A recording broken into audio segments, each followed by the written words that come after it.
సమస్యతో బాధపడుతున్నారా? ఇప్పుడు లేజర్ చికిత్సతో ట్రీట్మెంట్ రేంజ్ హాస్పిటల్స్ లో శాశ్వత పరిష్కారం. ఇప్పుడే సంప్రదించండి. స్కై స్క్రాపర్స్ ఆకాశ హరిమ్యాలంటే మనకి కూడా ఎక్కడ లేనంత మోజు ఈ మధ్య పెరిగిపోతుంది. కానీ మయన్మార్లో వచ్చిన భూకంపం ఈ సరదాని ఒకేసారిగా పటాపంచలు చేసేసింది.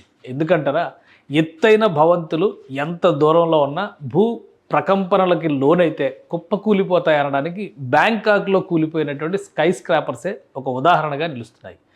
ఈ క్రమంలోనే పెద్ద పెద్ద భవంతుల్లో ఉన్న వాళ్ళందరూ భూకంపం భయంతో ఇళ్ళు ఖాళీ చేసి దూరంగా వెళ్ళిపోతున్నటువంటి పరిస్థితి అటు మయన్మార్ ఇటు థాయిలాండ్లో నెలకొని ఉంది.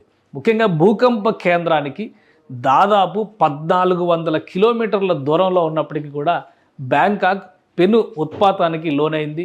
భారీ భవంతులు నేల కూలిపోయినటువంటి పరిస్థితిని ఆ దృశ్యాలు సోషల్ మీడియాని షేక్ చేస్తున్నాయి. అలాంటిదే ఒక దృశ్యాన్ని మీకు చూపిస్తాను. ఒక స్కై స్క్రాపర్స్ అంటే ఆకాశ హర్మ్యం పైన ఉన్నటువంటి జనరల్గా రూఫ్ టాప్ స్విమ్మింగ్ పూల్స్ అని చెప్పి మనం పదే పదే ఇప్పుడు చెప్పుకున్నాం. అలాంటి స్విమ్మింగ్ పూల్లో జరిగినటువంటి ఒక భయానక ఘటన ఇది. అక్కడ సీసీ కెమెరాలో రికార్డ్ అయినటువంటి దృశ్యాలు ఇవి ఇప్పుడు సోషల్ మీడియాని వైరల్ చేస్తున్నాయి. కొన్ని క్షణాల ముందర భూకంపం రావడానికి కొన్ని క్షణాల ముందర స్కై స్క్రాపర్ పైన ఉన్నటువంటి స్విమ్మింగ్ పూల్లో సన్నివేశం ఇది.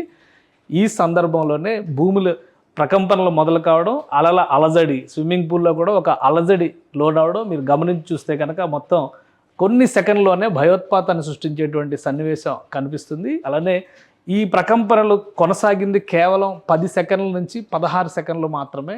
అయినప్పటికీ కూడా పెద్ద పెద్ద భవంతులు నిర్మాణంలో ఉన్నటువంటి భవంతులు కూడా కుప్పకూలిపోయి, ఇది పైనుంచి చూస్తున్నటువంటి సన్నివేశం, కింది నుంచి తీసినటువంటి దృశ్యాలు కూడా ఈ భవంతికి సంబంధించినటువంటి దృశ్యాలు ఇప్పుడు సోషల్ మీడియాలో వైరల్ అవుతున్నాయి.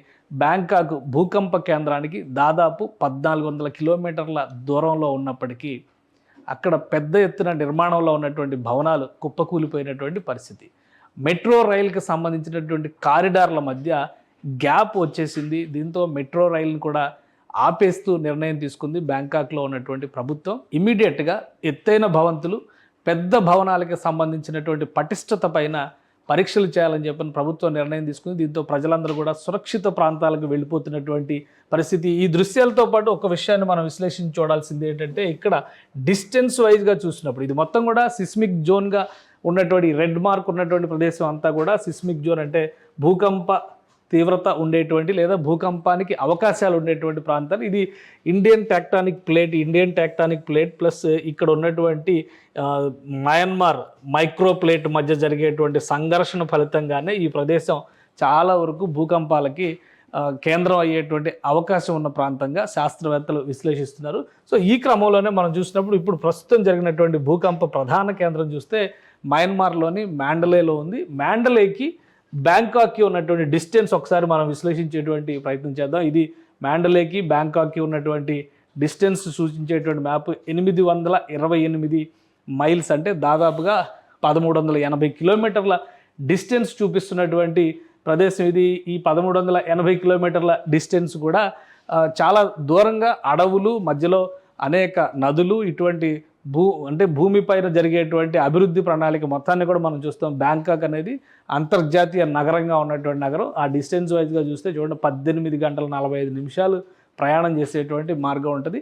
ఇంత డిస్టెన్స్ ఉన్నప్పటికీ కూడా పెద్ద ఎత్తున బ్యాంకాక్లో ప్రకంపనలు రావడం పైన ఇప్పుడు సామాన్య ప్రజానీకం ఆందోళన చెందుతున్నారు. అంటే భూకంప తీవ్రత లేని లేదా భూకంప భయం లేనటువంటి ప్రదేశాల్లో కూడా ప్రకంపనలు రావడానికి అవకాశం ఉంటుంది. ఎక్కడైతే భూకంప కేంద్రం ఉంటుందో ఇప్పుడు మయన్మార్లో ఉన్నటువంటి మ్యాండలే ఇది భూకంప కేంద్రంగా ఆల్రెడీ శాస్త్రవేత్తలు విశ్లేషించారు. ఈ భూకంప కేంద్రం నుంచి వెళ్ళేటువంటి క్రమంలోనే మనం ఇక్కడ చూస్తే దీనికి ఉన్నటువంటి డిస్టెన్స్ అంటే ఇక్కడ ఉన్నటువంటి డిస్టెన్స్ ఈ రెండింటి మధ్య ఇంత డిస్టెన్స్ ఉన్నప్పటికీ కూడా ప్రకంపనాల ప్రభావం వలన